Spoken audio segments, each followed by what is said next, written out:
Parang alam ko ng title for this video. Philippines' biggest leche flan.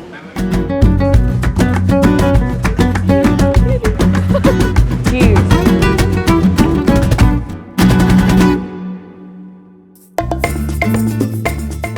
Halo-halo is a Filipino dessert you can get almost anywhere in the Philippines, from street side stalls to your favorite restaurants. According to Filipino historian Ambeth Ocampo, the creation of the halo-halo was inspired by the Japanese dessert kakegori, which is also made of sweetened shaved ice and milk. In English, halo-halo roughly translates to mix-mix, since it's basically a combination of ingredients with diverse textures and flavors. There are countless versions of halo-halo depending on where you are in the Philippines, but ultimately, they are all topped with shaved ice and drizzled with evaporated milk. Two ingredients that bring about a symphony of flavors melting in your mouth. The pursuit of finding the best version of anything is always a daunting task, but if you know us, that never stopped us from trying. It's still summer, the perfect time to let off some steam.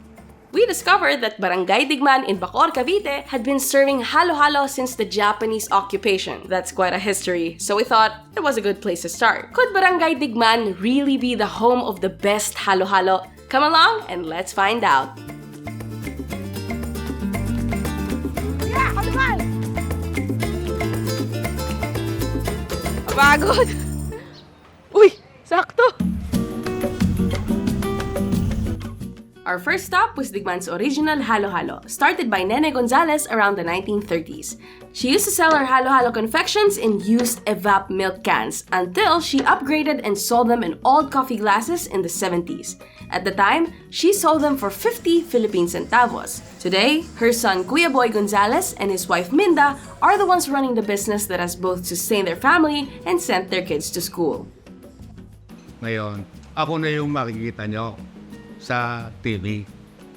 Anak ni Aling Nene, kung tawagin, si Nene Gonzalez, ang namimiyari ng Digman ng halo-halo. Dalaga pa nanay, nagtitinda na ng halo-halo. Ang nanay kasi, hindi naman kasi tiga Digman, sa kabilang baryo. Siya, napangasawa niya lang, tiga Digman, kaya napapunta siya sa Digman. Dito, napalipat kami dito. Umulat bumagyo, para diretso na tinda ng halo-halo. Kung ano yung recipe nanay, hindi namin bago. Basta kung ano yung gusto ng tao, sasabihin sa akin, bossing, ito lang gusto ko. Yun yung ilalagay ko.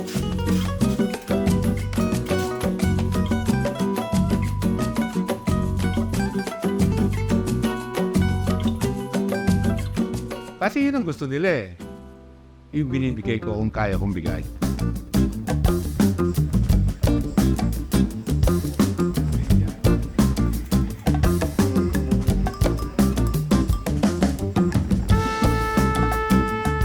Napapagod eh. Pag dating pala, pagbaba na replano, dito na dumadaretso eh. O, para matikiman agad yung halo-halo namin eh. Kasi sa tagal nang hindi sila nakakain.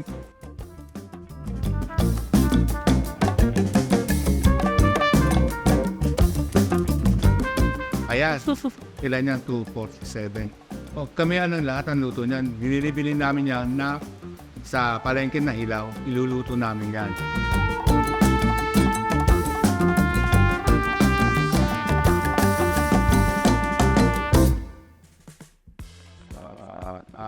Yes! Thank you po. So yung unang mapapansin, hindi talaga siya tinipid sa sahog. Parang minsan po kasi, pag bibili ka ng halo-halo sa labas, no? Dito lang yung sahog, tapos puro yelo na. So wala ka nang makain na sahog.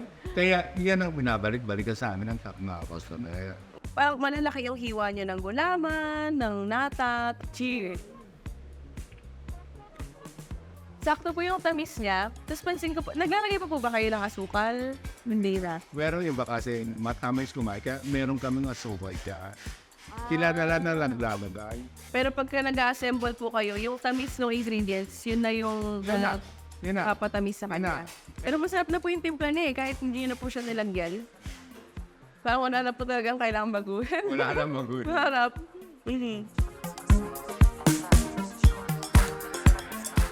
We have 2 more halo-halo stops, so I had to give my taste buds a quick break from the sweetness, and I found the perfect savory snack to do just that. Break muna tayo sa halo-halo. Nandito tayo ngayon sa Peter and Precious Empanada na nagsusupply pala nung empanada at siopaw dun sa kabila na pinuntahan natin.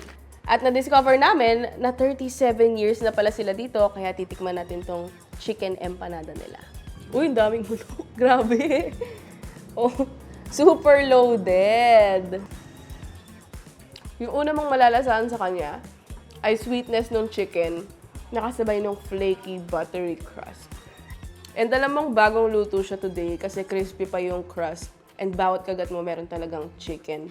Pag naghahanap ka ng merienda kasabay ng halo-halo mo, this is the perfect pair. Just a few steps away from our first stop is BC2, which was founded by Salud Cuevas in 1969. Her son, Bernard Cuevas, has now taken over the business and runs it with his family. Kuya Bern, paano ba gumawa ng halo-halo dito sa BC2? Okay. Yeah, lalagay natin ito sa isa. Okay, sige po. Ano-ano po yung mga ingredients? Saging man to. Saging. Yeah. Ito po ginagawa ito lahat.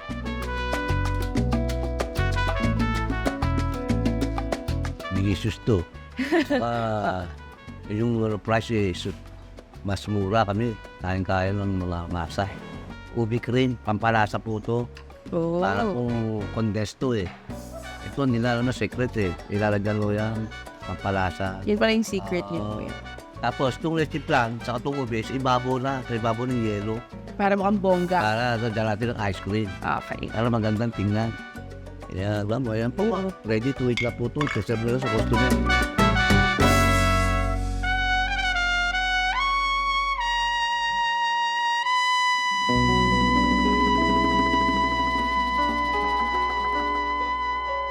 Kasi tama yung tamis niya din.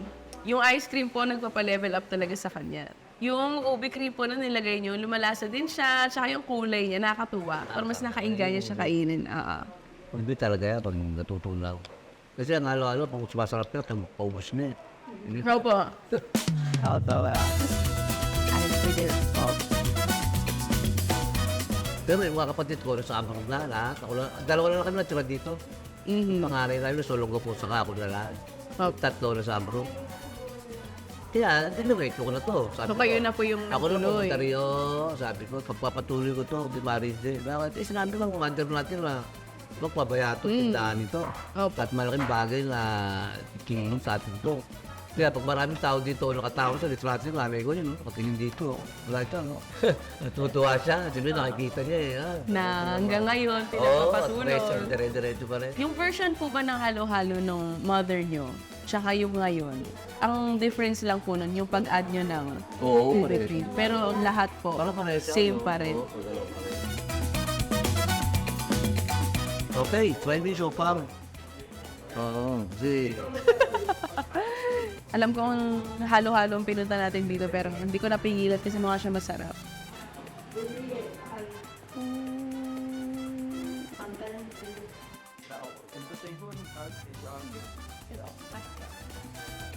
Pwede pa kang bake out. Ang sarap! Diba talaga pan Fred?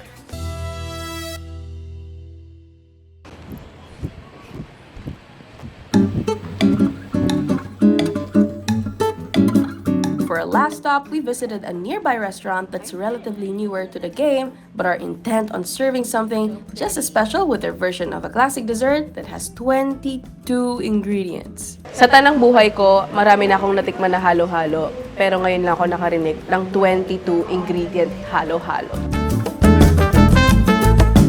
Dito sa R. Antonio, sa Barangay Digman, kami yung may pinakamaraming ingredients ng halo-halo. Dahil gusto namin mag-asawa, sulit yung babayaran ng mga customer namin.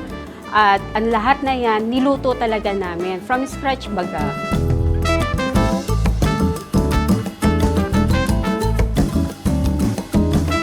Sa paggagawa ng halo-halo, pero meron kang love. Kasi kung wala akong pag-ibig dyan, hindi mo kakayanin.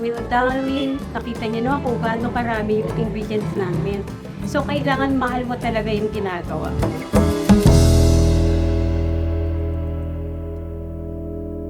Sobrang daming laman. Obvious naman, sobrang dami niyang laman. Overloaded siya. And feeling ko hindi possible na makain to ng hindi ako magkakalat. Kaya ang suggestion ni Mommy ay kainin daw muna yung nasa ibabaw. Meron siyang matamis and then merong saltiness na nagka-cut dun sa sweetness. And then pati sa texture, chewy, may soft from the custard and the ube halaya, very smooth. Tsaka yung favorite part ko, yung Rice Krispies o yung parang pinipig nila dito. Yun yung wala sa mga iba nating natikman. Walang crunch masyado. Pero ito, ang daming nai-hit. Ang interesting, ang daming nai-hit na spot. So parang nangyayari, sa sobrang dami ng ingredients, every bite is new. Kasi iba-iba yung ingredients na scoop mo. Pero yung nagbabind together sa kanya, which is yung maraming klase ng milk, flavored with yung cheese nga, and then yung sweetness ng ibang ingredients. Kaya interesting yung entire eating experience pa rin. Ang pinaka-reward ko talaga, sasabihin ng mga customer namin, the best po yung halo-halo. Which, doon na, natutuwa na ako doon. Tapos, lahat ng pagod. Ayokong i-compare yung halo-halo namin sa kanila dahil bawat isa may uniqueness. Yes. Kaya nga sila nagtagal dahil meron silang special na nando sa halo-halo nila. So sasabihin ko na rin na meron din kaming special dito sa halo-halo nila. Pare-pareho po kaming masasarap ang halo-halo dito sa Barangay Tiglupo.